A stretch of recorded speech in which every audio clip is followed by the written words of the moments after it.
about how you guys have been extra cautious during the pandemic. You know, an outbreak can move a team from a top seed to a 6th, 7th seed, something like that. And I just wondered, as you get to the 2nd, 3rd, 4th, 5th city on the trip, does that mental toll, does that accumulate? Does that get more difficult? How do you kind of keep the team on focus there throughout this unique situation? Because it's still work to be done. I mean, we still, there's games we play, be work to be done. We got to continue to get better. And you can't really, get your mind into the grasp of how many days you've been on the road or whatever the case may be. Every team does it. Every team hits a long road trip. And, professionals, we got to keep our minds fresh, keep our bodies fresh as much as we can to go out there and put together a complete 48-minute game, or as close to 48 minutes. So obviously we haven't done it the last couple games, and we just got to be better on Saturday. Just basketball-wise, did you notice anything about that second half, the biggest thing that stood out? I think Detroit played extremely well tonight, and then we didn't play well. We didn't play well at all. Like our legs got to us a little bit on the second night of a back-to-back. That was the result of it. Dan? Hey, LeBron. You mentioned the legs. I mean, you got off to such a hot start in this game. Is that kind of what you think turned for you tonight? No, I don't think so. I think early on I got it going. And then I still, at the end of the day, still got to get my teammates involved. Even with my scoring early, we didn't have many, assists and things of that nature. So I want to try to implement my guys, get my guys involved in the game. And I definitely missed some shots that I know I'm accustomed to making, but it had nothing to do with my legs.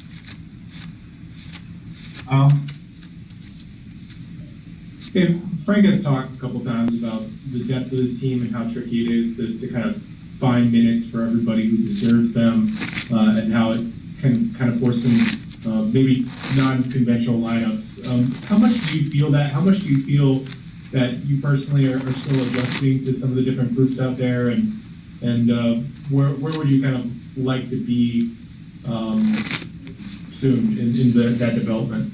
I'm definitely, and we're definitely all adjusting to playing with different lineups, and logging minutes with lineups that, one game you might not log with, or could be a few games in a row. So, it's kind of learning on the fly, and I think we're all learning on the fly because of the lack of practice time.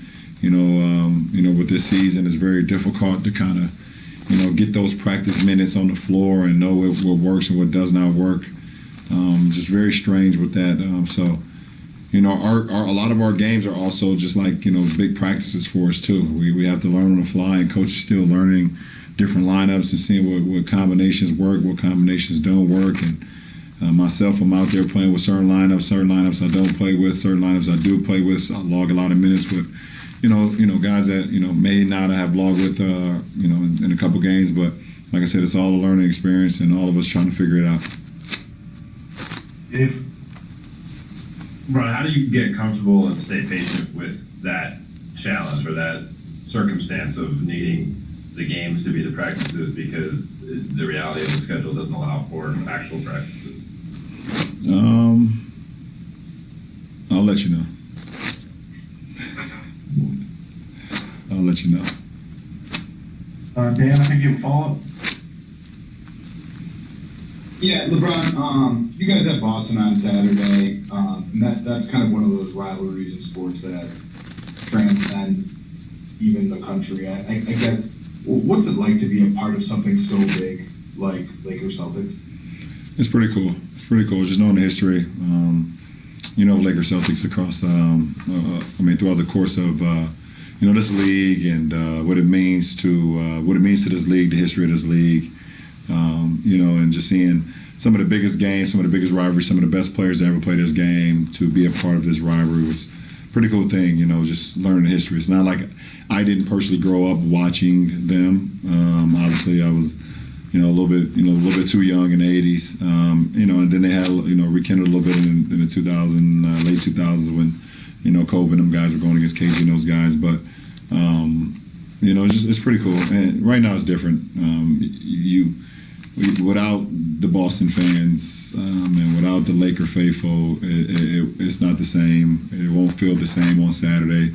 It's going to feel great to play another game and play against a very good team, but it won't have that rivalry feel. Just the fans are so much a part of that rivalry. If you could just imagine, and just go back and watch those games, how key the fans were in all the battles over the course of the years. All right, we'll wrap with Rachel.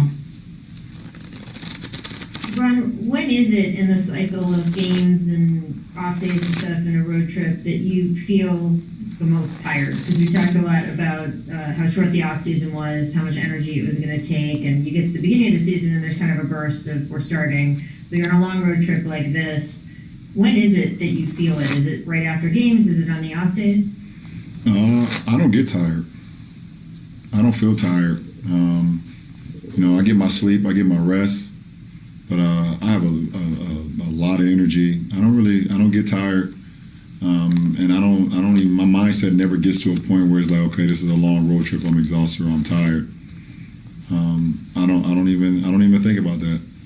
When we have our games, I'm ready to go. When we're not playing, I have an opportunity to rest and get my body back right, get my mind refreshed. But I don't get tired. What are you doing on this road trip since you can't go out to dinner and maybe hang with guys the way you normally would? What are you doing to keep yourself occupied? Watching a couple shows on Netflix and on Showtime, and drinking some wine.